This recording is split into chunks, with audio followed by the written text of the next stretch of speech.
এই শালার নজর খারাপ আছে।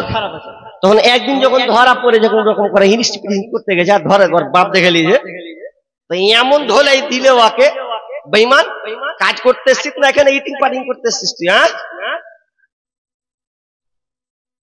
পরিচয় দেই মুসলিম কিন্তু নামাজ কালাম পড়ে না,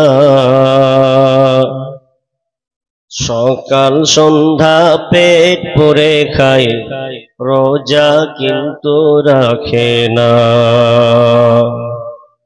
পরিচয় দেই মুসলিম কিন্তু নামাজ কালাম পড়ে না, সকাল সন্ধ্যা পেট ভরে খায়, রোজা কিন্তু রাখে না। অর্থ সম্পদ সবই আছে, হস্ত পালন করে না, বছর শেষে জমা টাকার যাকাত আদায় করে না, বছর শেষে জমা টাকার যাকাত আদায় করে না। দানের কথা বাদ দিলাম, শুধু আরো চাই, শুধু ঘুষ দুর্নীতির টাকা সবই কিন্তু খায়। দানের কথা বাদ দিলাম, শুধু আরো চাই, শুধু ঘুষ দুর্নীতির টাকা সবই কিন্তু খায়। হালাল হারাম আদেশ নিষেধ মানে না তো কিছু, বড্ড লোভী ঘুরে শুধু টাকার পিছু পিছু। পিতার সম্পদ লুটে পুড়ে খেতে চাই সব একা, এমন মানুষ কত আছে সমাজে যাই দেখা। পিতার সম্পদ লুটে পুড়ে খেতে চাই সব একা, এমন মানুষ কত আছে সমাজে যাই দেখা। কত আছে দাড়ি টুপি পরে সাজে আলিম, আসলে সে আলিম বেশে মস্ত বড় জালিম। কত আছে দাড়ি টুপি পরে সাজে আলিম, আসলে সে আলিম বেশে মস্ত বড় জালিম। কিছু আছে ফিতনা ফাসাদ শুধুই গীবত করে, নির্দোষীকে দোষী বানায় কলঙ্কিত করে।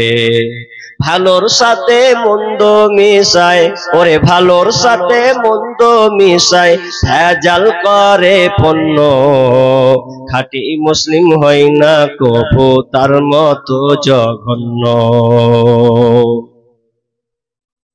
ওজনে ঠিক দেয় না কবু যত ডাকো ভাই, সীমানা যে যাহাই মাপুক তাল গাছ তাহার চাই।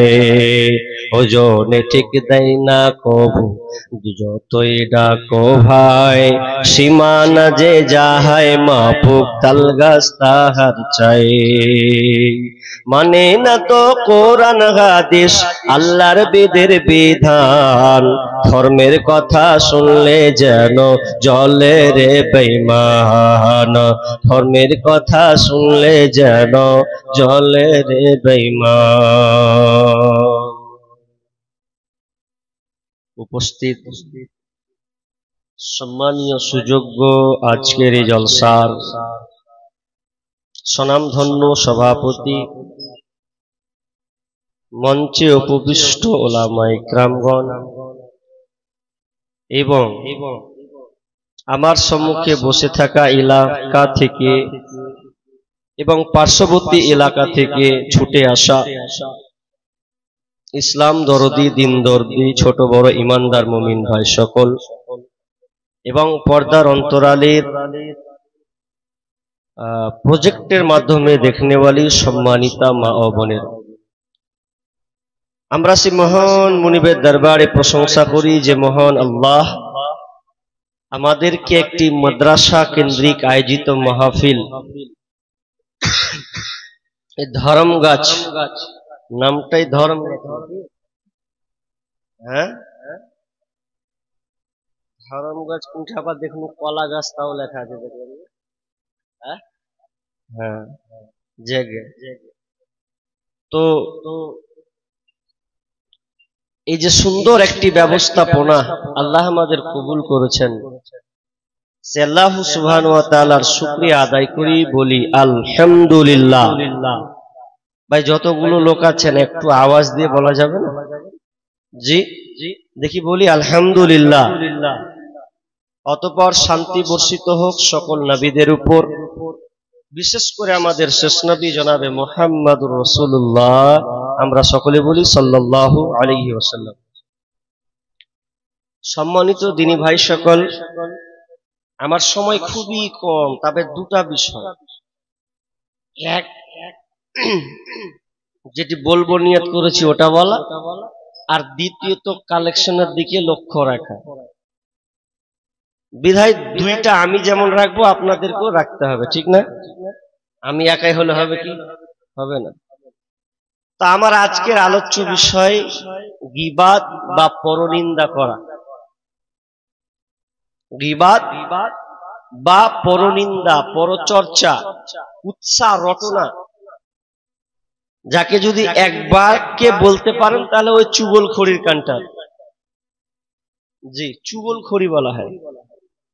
গীবাত এটা তো একটা, গীবাটা আরবি শব্দ, বাংলায় পরনিন্দা করা। আমি আপনাদের একটা প্রশ্ন করব, আপনাদের এলাকায় মদ বিক্রি হয়? কথা বলতে হবে, মদ বিক্রি হয়? হ্যাঁ, দু একটা লোক বলছেন মনে হয় কি ব্যাপার হয়। এলাকার লোক খায় না খায় না? খায়। আচ্ছা, এলাকার লোক মদ খায়, ভালো। আচ্ছা, এবার একটা প্রশ্ন করব, বাপ বেটা একসাথে মদ খায়? আপনাদের দিকের কোন জায়গা খবর আছে? বাপও খেয়েছে বেটাও খেয়েছে মদ? আছে এরকম প্রমাণ আছে? নেই? বাহ, বুক ফুলিয়ে বলছেন নাই, না থাকলেই ভালো। কিন্তু শুনেন কথাটা, উদাহরণ দেওয়ার একটা লজিক দিছি আপনার।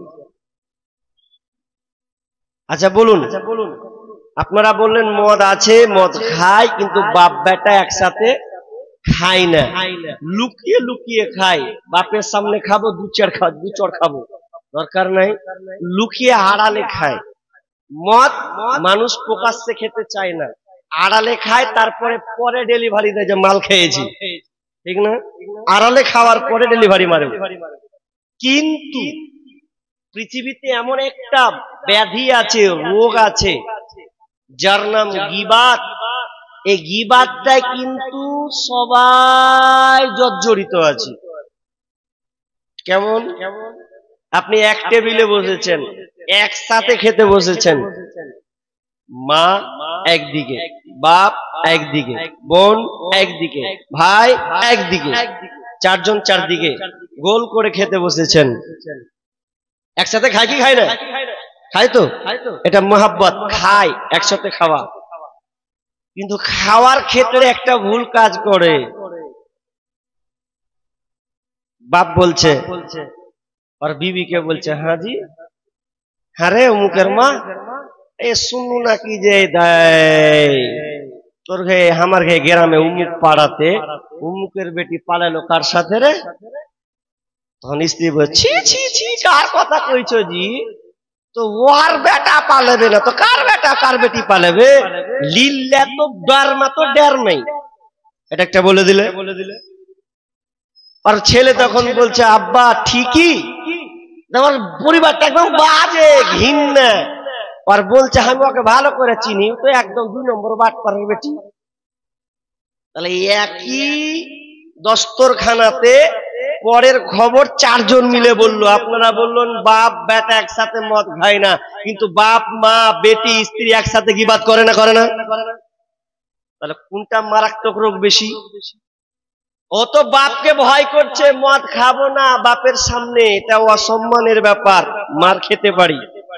কিন্তু গীবাত এমন একটা ব্যাধি রোগ হয়ে গেছে যে দস্তরখানাতে বসে একসাথে গল্প আড্ডা পিটতে গিয়ে 4 জন 5 জন মিলে একটা পরিবার একটা পরের বাড়ির একটা গল্প ধরেছে কোন একটা কাজ ভুল হয়েছে বলে। কত বড় জঘন্য! মদের চাইতে জঘন্য গীবাত আপনি একসাথে করছেন। আর একটা উদাহরণ দিয়ে আমি আয়াতের দিকে শুরু করব। মানুষ বিভিন্ন খাবার খায়, বিভিন্ন রুচি থাকে, ঠিক না? কেউ মদ খায় না, সরি, কেউ গোশত খায়, যেমন গোশতের ভাগ গরু, খাসি, মুরগি। কারো গরুও খেতে পারে না, অ্যালার্জি আছে, মানা আছে, পাইলসের রোগ আছে, ও খাইবে না, ধরবে না ওটা। আবার কিছু মানুষ আছে যে ও দেশি মুরগি খাবে না, যেমন মেয়ে ছেলেরা বেশি খায় না, ওরা এনে খায় না, কোথায় আগে সামনে যা পেছে খেলছে, এখন খাবে না মুরগি। এরকম রুচি ঢুকে না। তো এক একটা মানুষের এক এক রকম রুচি আছে, বিধায় সে একটা একটা করে বেছে নাই। কিন্তু এমন একটা জিনিস আছে যে জিনিসটা আমরা সবাই রুচিবোধ মনে করে দিয়েছি, সেটা আল্লাহ নিজেও বলেছেন। সেটা কি? মৃত ভাইয়ের মাংস আমরা সবাই খাচ্ছি। মৃত ভাইয়ের মাংস খেতে আমরা সবাই যেন লেগে পড়েছি। দলিল একটা একটা করে বলবো, লম্বা করব না। বিসমিল্লাহির রহমানির রহিম। ইয়া আইয়ুহাল্লাযীনা আমানু ইজতানিবু কাসীরাম মিনায-যন্নি ইন্না বা'দায-যন্নি ইসম। আল্লাহ সুবহানাহু ওয়া তাআলা বলেন সূরা হুজরাতের 49 নম্বর সূরার 12 নম্বর আয়াত, আল্লাহ রাব্বুল আলামিন বলেন, ইয়া আইয়ুহাল্লাযীনা আমানু, হে ঈমানদারেরা, ইস্তানিবু কাসীরাম মিনায-যন্নি, ইস্তানিবু তোমরা বেঁচে থাকো, দূরে থাকো, কাসীরাম মিনায-যন্নি কি থেকে? তো তোমরা ধারণা থেকে বেঁচে থাকো, মন্দ ধারণা, সন্দেহ, অনুমান থেকে দূরে থাকবে। ইন্না বা'দায-যন্নি ইসম, কারণ অনেক ধারণা, অনেক মন্দ ধারণা হচ্ছে খারাপ, এটা কাবিরা গুনার পর্যায়ে যাবে। এই জন্য আল্লাহ সুবহানাহু ওয়া তাআলা বললেন, যারা ঈমানদার, যারা তোমরা মুসলমান, খবরদার কোন ব্যক্তিকে তোমরা সন্দেহ করবে না, কোন মতে তোমরা খারাপ ধারণা রাখবে না। ওয়ালা তাজাসসু, এবং তোমরা গোয়েন্দাগিরি করবে না, কারো ব্যাপার কোনো গোপন অনুসন্ধান করবে না, কারো ব্যাপারে কোনো পাপ করেছে এই পাপটাকে তুমি খুঁড়ে খুঁড়ে খুঁড়ে বের করতে যাও না। ওয়ালা তাজাসসু, আল্লাহ সুবহানাহু ওয়া তাআলা বলছেন দ্বিতীয় নম্বরে তোমরা কারো পাপকে অনুসন্ধান করতে যেও না। কারণ বিশ্বনবী বলেছেন, মান সাতারা মুসলিমান সাতারাল্লাহু ফিদ দুনিয়া ওয়াল আখিরাহ। বিশ্বনবী বলেছেন, কোন ব্যক্তি যদি কারো গোপন পাপকে ঢেকে দেয়, কোন বন্ধুর পাপ সে জানলো আর জানার পরে গোপন রেখে দিল, তো আল্লাহ সুবহানাহু ওয়া তাআলা তার গোপন পাপ দুনিয়াতে এবং আখিরাতে ঢেকে রাখবেন। বুখারীর হাদিসে, এটা তো মুসলিমের রাওয়াত, বুখারী হাদিসে আরো স্পষ্ট চলে যান, বিচারের ময়দানে যখন বান্দার বিচার করা হবে, বিচার ফাইসালা যখন হবে, বিচার যখন শুরু হবে, অমুক বান্দাকে ডাকবে, আব্দুস সামাদ এসো, হে আব্দুস সামাদ এসো। আসবেন, আসার পর বলবেন, হে আমার বান্দা, আমার যে এই লিস্ট দেখতে পাচ্ছ, কিতাবখানা দেখতে পাচ্ছ, এই ফেরেশতারা তোমার কিতাবে তুমি কি আমল করেছো এগুলো লেখা আছে, দেখো তো তুমি এই অপরাধগুলো করেছিলে কিনা। তখন বান্দা দেখবেন, আহারে আমি যেই দুনিয়াতে যেই খারাপ অন্যায় গোপনে পাপগুলো করেছি সবগুলো যেন লিপিবদ্ধ করা আছে। তখন আল্লাহ তাআলা বলবেন, ওরে আব্দুস সামাদ, বলো তোমার পাপগুলো কি আমার ফেরেশতারা একটু বাড়াবাড়ি করে দিয়েছে, না তুমি না করেছো বলে তারা লিখে দিয়েছে? তখন আব্দুস সামাদ, ওই বান্দা বলবে, আল্লাহ তোমার এই ফেরেশতারা কোনো খারাপ বেশি কিছু লেখে নাই, বরং আমি যেগুলো করেছি গোপনে সেগুলো লিপিবদ্ধ করা আছে। তখন আল্লাহ সুবহানাহু ওয়া তাআলা বলবেন, ওরে আব্দুস সামাদ, ওরে আমার বান্দা শুনলে, তুই যেমন তোর বন্ধুর দুনিয়াতে পাপকে গোপনে রেখেছিস, তোর গ্রামের কোন একজন ব্যক্তির পাপকে তুই গোপনে রেখে দিয়েছিস, কাউকে বলিসনি, তবে শুনলে আমি আল্লাহ তোর পাপটাকে গোপন রেখে দিলাম। তুই যে গোপনে পাপ করেছিস ওই পাপটাকে আমি আর দিয়ে দিলাম, এবং তোকে আমি একা একাই ফাইসালা শুরু করে দিলাম। আর ফাইসালার রেজাল্ট শুনে নাও, আমি আল্লাহ তোমাকে ক্ষমা করে দিলাম। আর কিলবেন আপনি? গোপন পাপ জানলেন, ঢেকে দিলেন, বললেন না, তা আল্লাহ বলছেন আরে আমিও তোর পাপকে গোপন রেখে দিলাম। আমি বিস্তারিত করছি না, সময় কম। কি একটা গেল, তারপর ৩ নম্বর পয়েন্ট আল্লাহ, ওয়ালা ইয়াগতাব বা'যুকুম বা'যা, ওয়ালা ইয়াগতাব বা'যুকুম বা'যা, খবরদার তোমরা কারো গীবাত করবে না, কারো গীবাত পরচর্চা তোমরা, পরনিন্দা তোমরা করবে না। কেন করবে না? ওয়ালা ইয়াগতাব বা'যুকুম বা'যা আইয়ুহিব্বু আহাদুকুম আইয়াকুলা লাহমা আখিহি মাইতা। বলো তোমরা কি চাইবে? আল্লাহ আমাদেরকে বলছেন আরে তোমরা কি চাও তোমার মৃত ভাইয়ের মাংস খেতে? তোমরা কি পছন্দ করো তোমার মৃত ভাইয়ের মাংস খেতে? ফাকারিহতুমুহু। আবার আল্লাহ বলছেন না তোমরা এটা পছন্দ করবে না, এটা তোমরা চাইবে না। অতএব আল্লাহ বলছেন ওয়াত্তাকুল্লাহ, তোমরা আল্লাহকে ভয় করো। ইন্নাল্লাহা তাওয়াবুর রহিম, নিশ্চয় আল্লাহ তাআলা তওবাকারী এবং অসীম দয়ালু। তাহলে ৩ নম্বর পয়েন্টার আলোচনা করছি আজকে। 2টা পয়েন্ট আজকে ছেড়ে দিলাম। ৩ নম্বর পয়েন্ট, আল্লাহ সুবহানাহু ওয়া তাআলা বলছেন ওরে মুসলমানেরা, তোমার ভাইয়ের ব্যাপারে তুমি গীবাত করো না। তাহলে গীবাত কাকে বলে এটা জানা লাগবে। জি, তাহলে বুখারী মুসলিম থেকে একটা স্পষ্ট একটা হাদিস দিয়ে দিই, গীবাত কাকে বলে। আন আবি হুরায়রা রাদিয়াল্লাহু তাআলা আনহু قال قال رسول الله صلى الله عليه وسلم, আবু হুরায়রা রাদিয়াল্লাহু তাআলা আনহু তিনি বর্ণনা করছেন, বিশ্বনবী বলেছেন, সাহাবীদেরকে প্রশ্ন করছেন আতাদরুনা মাল গীবাত, এরে আমার সাহাবীরা বলো গীবাত কাকে বলে? তোমরা কি জানো গীবাত কাকে বলা হয়? তোমাদের কি জানা আছে? সাহাবীরা বললেন ক্বালুল্লাহু ওয়া রাসূলুহু আলাম, আল্লাহ এবং তার রাসূলই ভালো জানেন, আমরা এটা বলতে পারবো না। তখন বিশ্বনবী বলছেন ক্বালা যিকরুকা আখাকা বিমা ইয়াকরাহু, যিকরুকা আখাকা বিমা ইয়াকরাহু, তুমি তোমার ভাইয়ের এমন দোষের কথা বললে, তুমি তোমার ভাইয়ের এমন দোষের কথা তুমি বললে, আর ওই দোষের কথাটা যদি ও তার অজান্তে তাকে এড়িয়ে যদি বলো, আর তুই তোমার ভাই যদি শুনতে পেয়ে কষ্ট পায়, তাহলে ওটা গীবাত করা হবে। সাহাবীরা পাল্টা প্রশ্ন করে দিলেন কিলা আফারাইতা ইন কানা ফিহি আখি মাআকুল, আল্লাহ রাসূল গো আপনি বলেন তো, আমি যদি আমার ওই ভাইয়ের মধ্যে খারাপ গুণটা দেখতে পাই, ওর মধ্যে অভ্যাস এই খারাপ গুণ আমি পেয়েছি, এই জিনিস বলাটাও কি গীবাত করা হবে? তখন বিশ্বনবী আরো স্পষ্ট করে দিলেন, ওরে আমার সাহাবীরা শোনো, ইন কানা ফিহি মা তাকুলু ফাকাদ ইকতাবতা, বিশ্বনবী বলছেন যদি তোমার ভাইয়ের মধ্যে তুমি এই জিনিসটা পাও, এই লক্ষণটা যদি তার মধ্যে খারাপ লক্ষণটা থাকে, আর তুমি যদি বলে দাও, তাহলে ওটাই গীবাত হবে।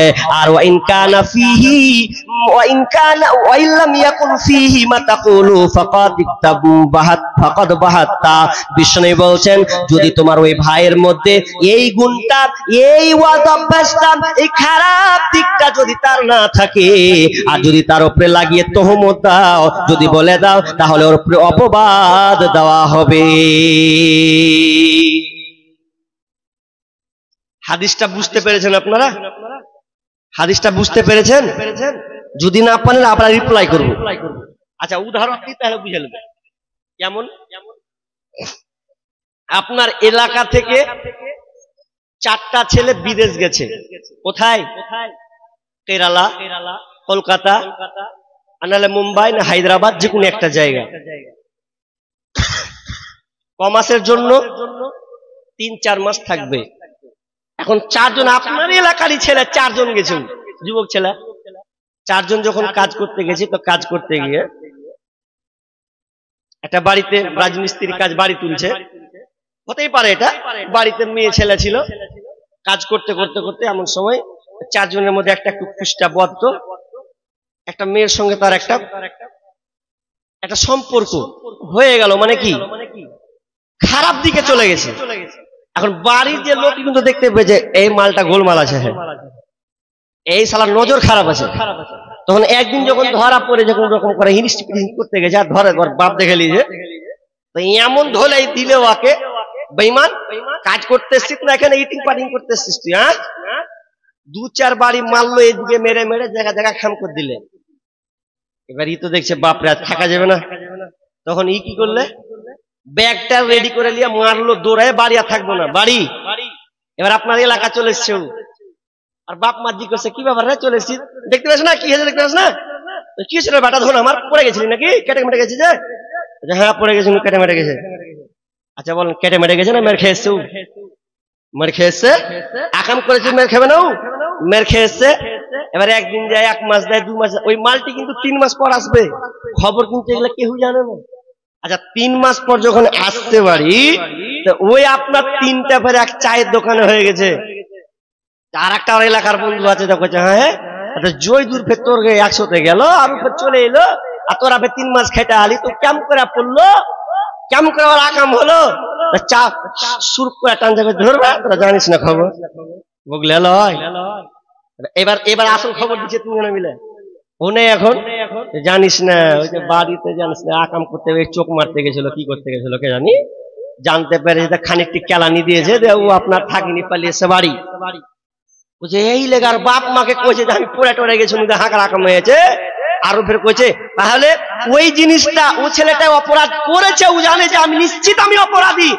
এরপরে বিষ্ণুনবী বলছেন কেউ যদি ওটাকে বলে দেয়, ব্যক্ত করে, আর ওই ছেলেটা শুনে যদি কষ্ট পায়, দুঃখ পায়, এর নাম গীবাত। আপনি বলতে পাবেন না, এর নাম গীবাত, আপনি বলতে পাবেন না। তবে শুনলেন গীবাদের চ্যাপ্টার লম্বা আলোচনা, প্রায় 2 ঘন্টা করা যাবে, তবে এই কথাটি আমি বলতে পাই না, এখানে আপনাদের ক্লিয়ার করে দিয়েছি। ইমাম নববী রাহমাতুল্লাহ আলাইহি মুসলিম শরীফের হাদিস থেকে তিনি 6খানা ইবাদের কথা নিয়ে এসেছেন, এবং রিয়াজুস সালিহিনও পাবেন। এই 6 জায়গায় গীবত করা যাবে, 6টি জায়গায় গীবত করা জায়েজ আছে। যদি আপনি এই 6খানা জায়গায় কারো কোনো গীবাত করেন, তাহলে কিন্তু গুনাহ হবে না, বাকি ক্ষেত্রে কিন্তু আপনার জন্য গুনাহ লেখা হবে।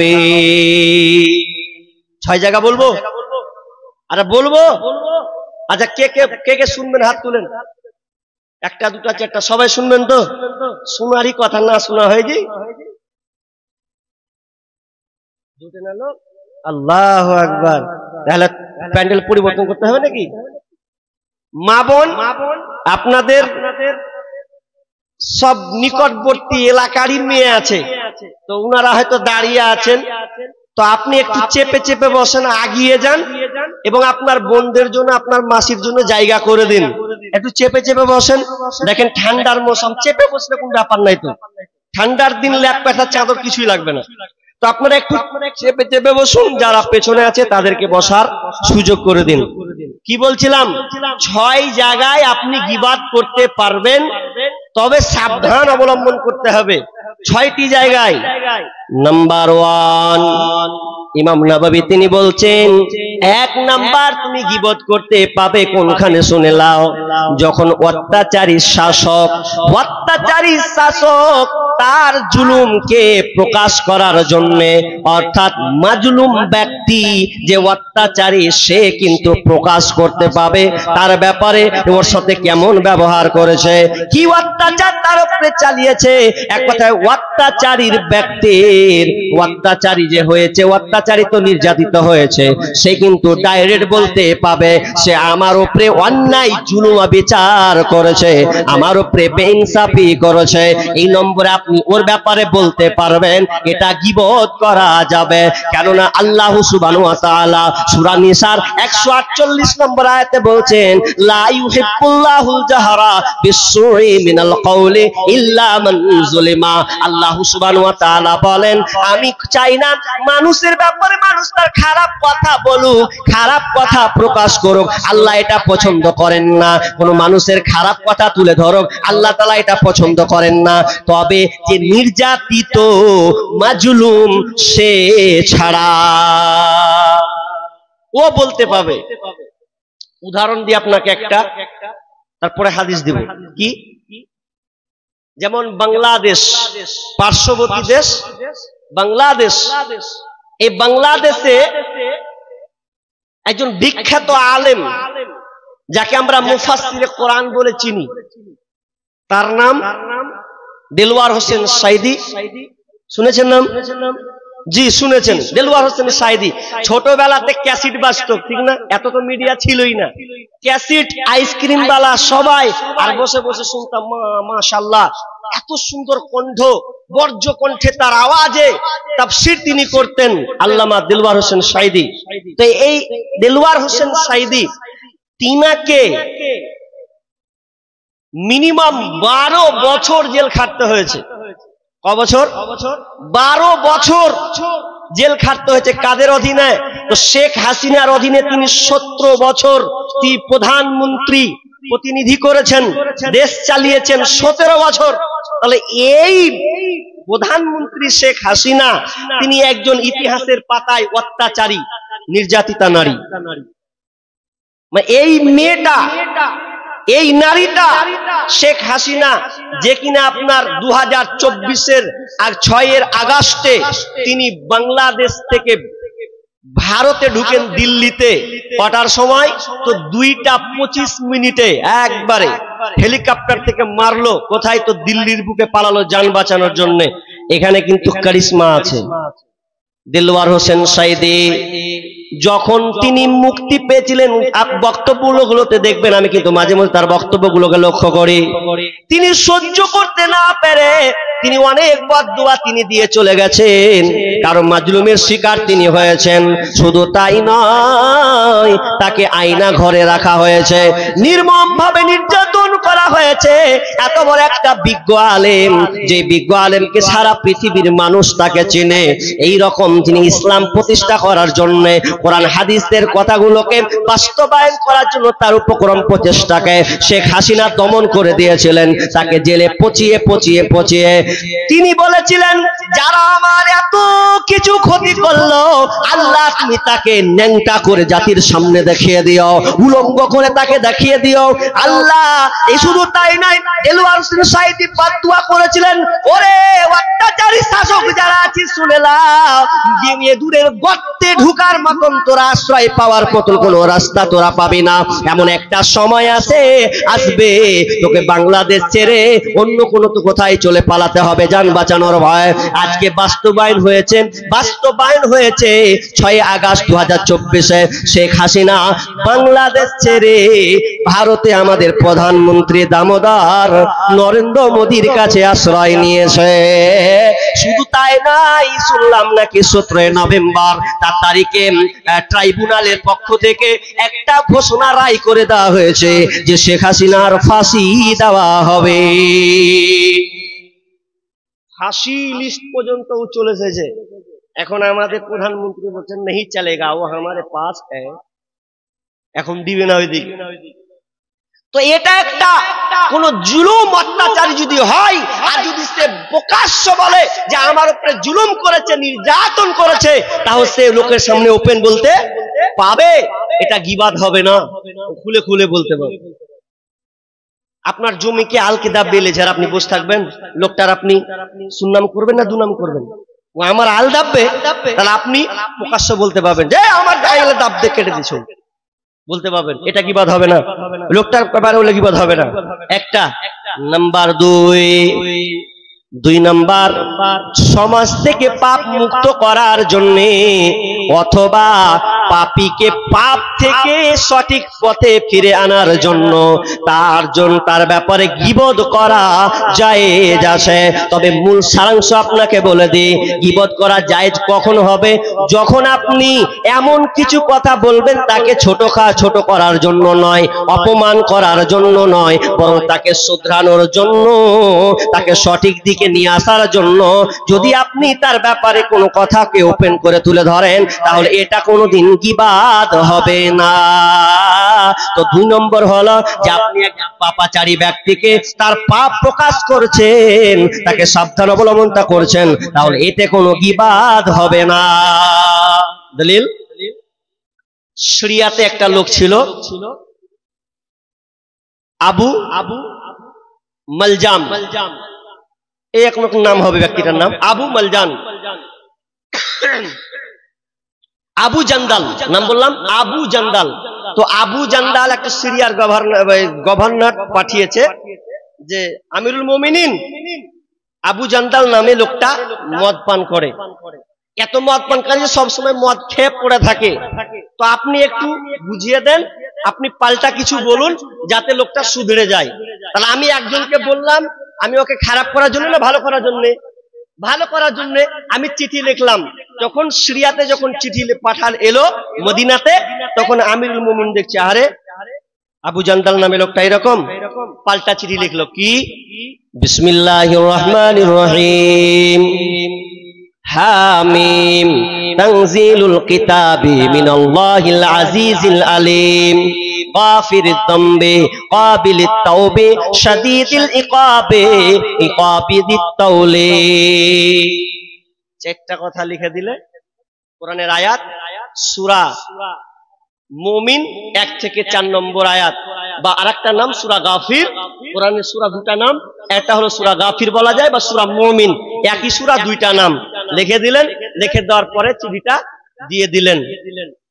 এবার ও যখন আবু জান্দাল দেখছে, আরে বাপরে আমিরুল মুমিনের চিঠি, কি লেখা আছে, গাফিরিজ যামবি, একটু বলছি, গাফিরিজ যামবি কাবিলিত তাওবি ওয়া শাদীদিল ইকাবি দিত তাওলি।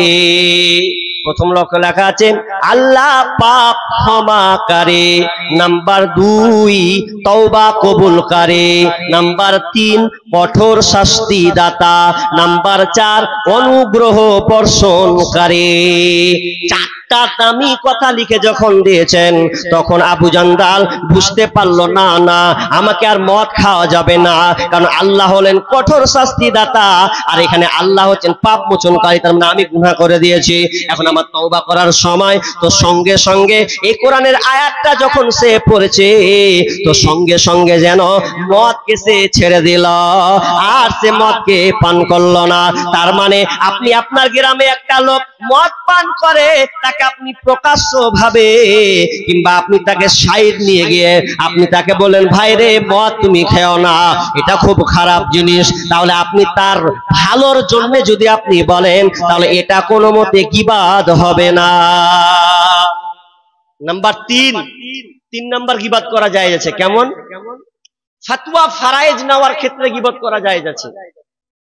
আপনি কোন ইসলামের ব্যাপারে জানবেন, কারো ব্যাপারে যে এই কাজটা করেছে, নাহলে তো আপনি বুঝবেন না, এই কাজ করেছে, এই আমার উপর করেছে, এর ব্যাপারে ফতোয়া দেন, কি আছে ইসলামে মাসলা এটা আমাকে বলে দেন। তো আল্লাহ রাসূলের কাছে হিন্দা বিনতে উতবা চলে গেছেন, যে বলছেন ইয়া রাসূলুল্লাহ আপনি আমাকে মাসলা জানিয়ে দিন, বলে দেন কি করব। আল্লাহ রাসূল বললেন হিন্দা কি হয়েছে বলো।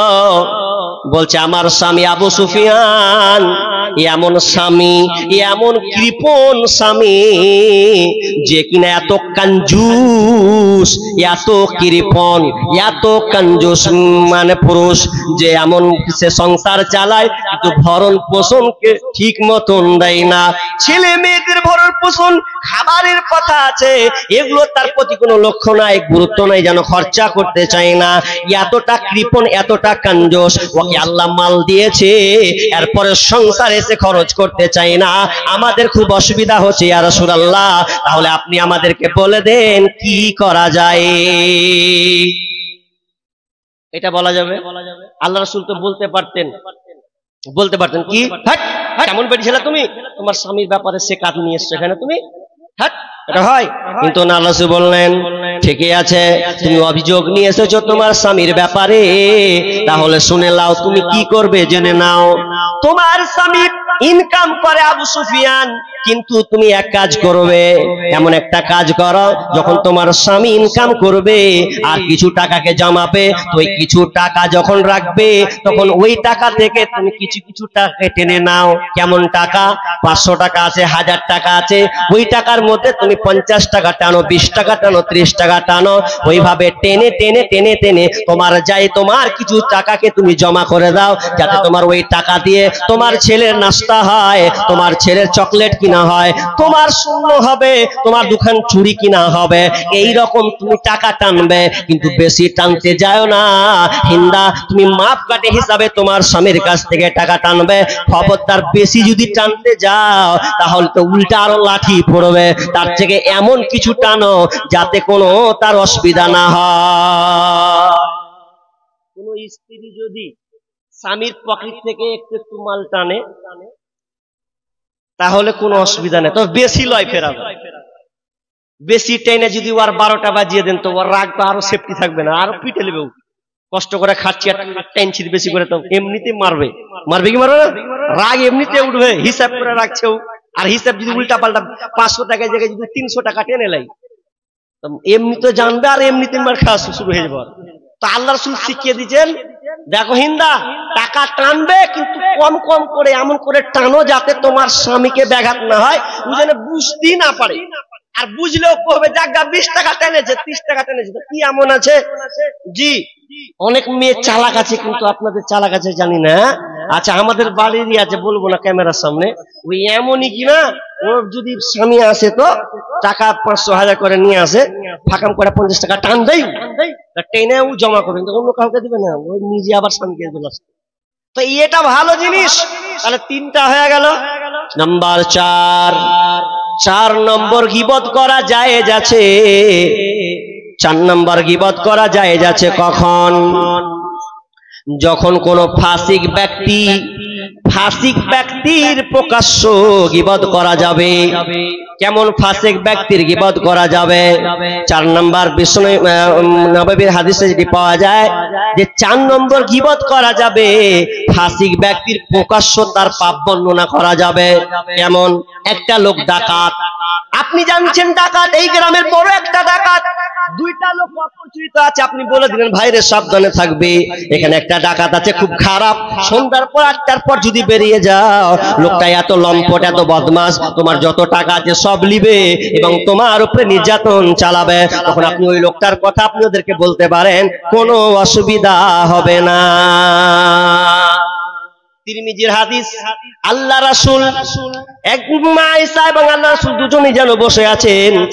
এমন সময় একটা লোক, নিকৃষ্ট টাইপের লোক, বদমাশের লোক, বদমাশ মেজাজি লোকটা এসে রাস্তা দিয়ে যখন আসছে, এমন সময় বিশ্বনবী আয়েশাকে বলছেন, আয়েশা রে দেখ ওই লোকটা কত নোংরা, খুবই খারাপ, লোকটা খুব নিকৃষ্ট বদমাশ ডাকাত টাইপের লোক, এই লোকটাকে দেখো, এই লোকটা যা সেই লোকটাই খারাপ বদমাশ। তখন মা আয়েশা নিজেকে যেন সংযত করে নিলেন, বারে তাহলে আমাকে সাবধান থাকতে হবে।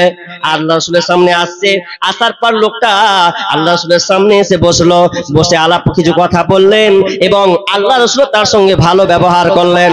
যখন লোকটা চলে গেল, যাওয়ার পর মা আয়েশা জিজ্ঞাসা করলেন, ইয়া রাসূলুল্লাহ, আপনি এখনি বললেন লোকটা খারাপ, লোকটা মন্দ, লোকটা নিকৃষ্ট লোক, আর তুমি ফের ওই লোকটার সঙ্গে কথা বলা শুরু করলে, তাকে ভালো ব্যবহার করলে।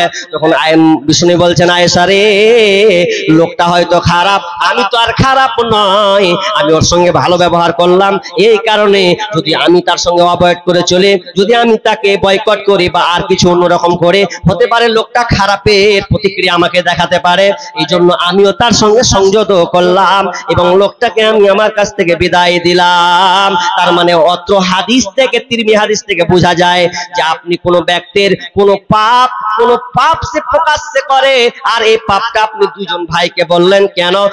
তার নিজের রক্ষার জন্য। আপনি যদি বলেন তো কোনো গীবাত হবে না। চটচট করে বলছি, লম্বা করো না। নাম্বার 5 নম্বর গীবত করা যাবে কোনখানে? মুসলিম ব্যক্তি যাতে কোনো বিপদে না পড়ে, কারো সম্মুখীন না হয়, খারাপ কাজের কোনো ধোকার মধ্যে না পড়ে, এই জন্য আপনি তাকে এড়ানোর জন্য কারো ব্যাপারে আপনি গীবত করতে পারেন। কেমন? একটা মুসলিম ব্যক্তিকে আপনি বাঁচাবেন কিভাবে? গীবত করবেন। যেমন একটা মেয়ের বিয়ে দিবেন আপনি, তো মেয়ের বিয়ে হচ্ছে, তো আপনার কাছে কেউ জানতে এলো, হাজি এই তোমার এলাকাতে অমুকের বেটির সঙ্গে বিয়ে দিবে, আমার ছেলের বিয়ে দিব, তো মেয়েটা কেমন কহেন তো, আগে পরিবারটা কেমন?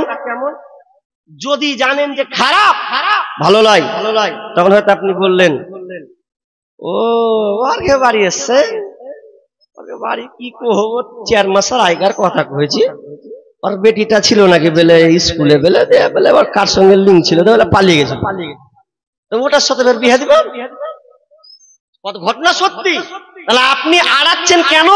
যাতে ওই ফিতনাবাজ মেয়েটার সংসারটা যেন ভালো বাড়িতে নষ্ট না হয়, এজন্য আপনি বলতে পাবেন, কোনো সমস্যা নাই। যেমন